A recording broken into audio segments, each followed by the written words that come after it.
There you go. Hi, I'm Andrew from 2647X. I'm the programmer. My name is Sean, and I'm the main builder. So you guys might know us from Doe. We were the Research Division champions, and we also won skills. So here's our robot reveal / explanation, I guess. So if you guys have seen our state reveal, pretty much everything from the chassis up is pretty much identical. So we have a 360 RPM, 3.25 Omni drive, and we also have 4 motors dedicated on it, 2 motors that are PTO to either lift or drive, and pretty much that. We have a single piston BOGO mech. Yeah, so pretty much just on the BOGO mech, we just have one piston just to keep it really simple. And if you want to put it up, it just comes out like that. And then when we have a MOGO come in, it just goes up really simple. It keeps the air pressure consumption pretty low, and it allows us to use more pistons, other pistons that are low. And yeah. So I guess one big part of our robot is our transmission. So this transmission is a PTO, again, from our drivetrain to our lift. And the way it works is we have 2 double acting pistons. So these pistons are kind of free floating, so when they actuate, they push out both sides at the same time. We have a bottom piston that connects the PTO motor to the drivetrain, and we have a top piston that connects the PTO motor to the lift. And we can, depending on our code and stuff, we can change which part of the robot gets powered. And pretty much just like the main mechanical part of this transmission is we were able to have 3 states. One is either 6 motors powering the drivetrain, or it's 2 motors powering the arm, or we have a neutral state which allows us the shifting just to be a lot smoother. Yeah. Okay, and then the main thing that's really different about this iteration of the robot is how we did the high ring mech. So before we had 2 sides of metal like going down and doing all this, but that was just really chunky and it added a lot of weight to the robot. And because we were able to make it cantilever, it reduced a lot of the weight, which made the parking in autonomous a lot more smooth and just like obviously gave us those skills points. So yeah, pretty much how this works is we have an asymmetrical mount that allows us to mount the motor up here. We kind of took some inspiration from 62 in the zone. And yeah, and then we have this lock right here, which allows, if you can go into the, yeah. So right here, it allows us to not have to rely on the motor values that the motors are outputting, and we can rely on this going into the exact same place every single time, so that we can have some consistency on the ring loading. And yeah, so if you can go up, yeah.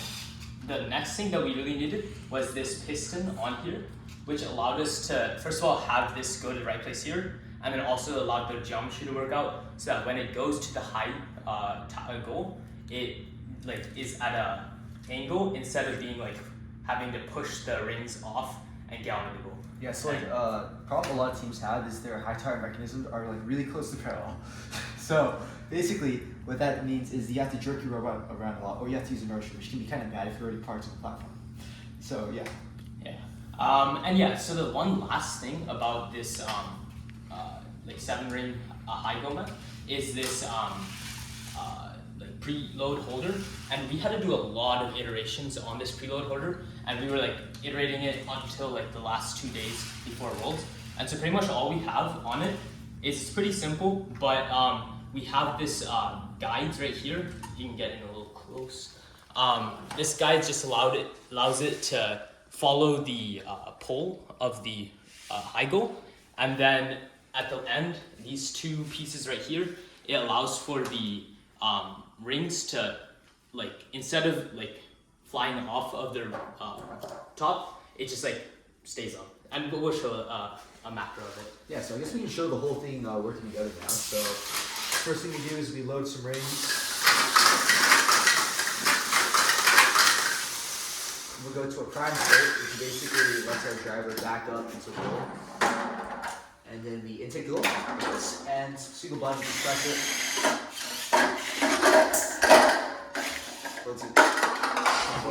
But yeah, you can see right here, because these come off like that, we need this piece right here to make sure it stays on. So I guess now that we've talked about that, let's talk about some of the macros that we use on this robot.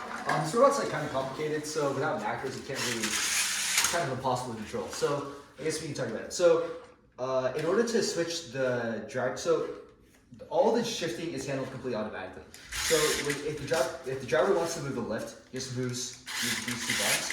But if the driver decides, oh, we need to go climb, or oh, we need to go push someone or something, all he has to do is push these two buttons at the same time, and then move the drivetrain forward, and it automatically shifts. And the reason why we want to do this is because shifting works a lot better when the whole mechanism is moving, right? When the gears are moving together, shifting works a lot better. It's like less clunky. And we also use this coupled with our neutral state to make shifting a lot smoother.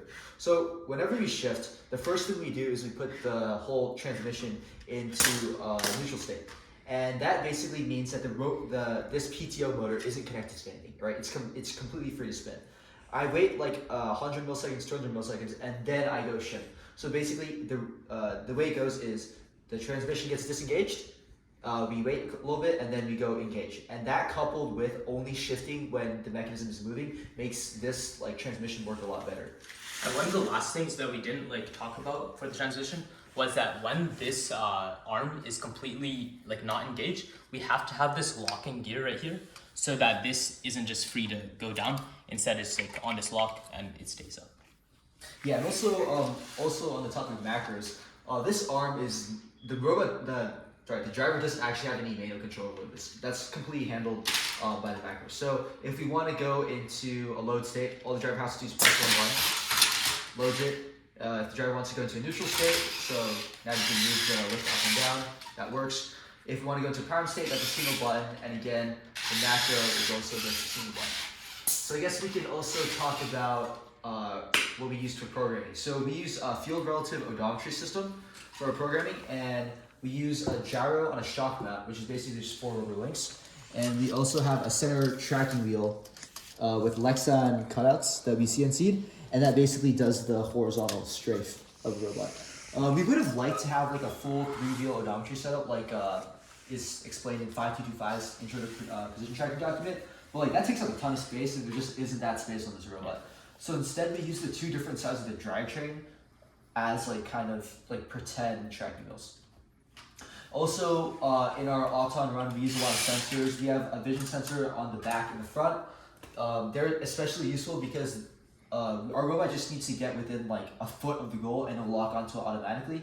And all you have to do is like use a simple P loop based on the position of the goal in the sensor.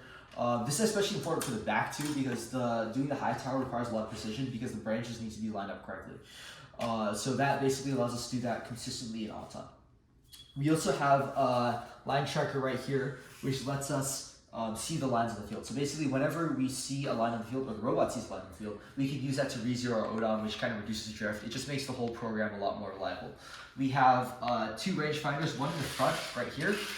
We only use this in programming skills. That basically tells us how far the robot is from the field perimeter, and we use that to park. We also have rangefinder here, which basically tells us when there's a goal there. We use that in match for our goal rushes, which worked pretty good. We also have a rotation sensor on our lift, which basically tells it where it is at all times. And yeah, we also have some haptic feedbacks, as like you might have seen. When the back lift is up, the controller vibrates. Pretty simple thing to do. And that is pretty much it. So yeah, and just some like last minute things. Like these like Lexan pieces, we all like CNC them out. It allowed us to get them really precise and just like low friction and everything. And yeah, we were able to do them with just some CAD and CNC. And yeah, that's pretty much everything on the bot. So thank you for watching our video. If you have any questions, ask them in the comments. Yeah, thank you. Thank you. Thank you.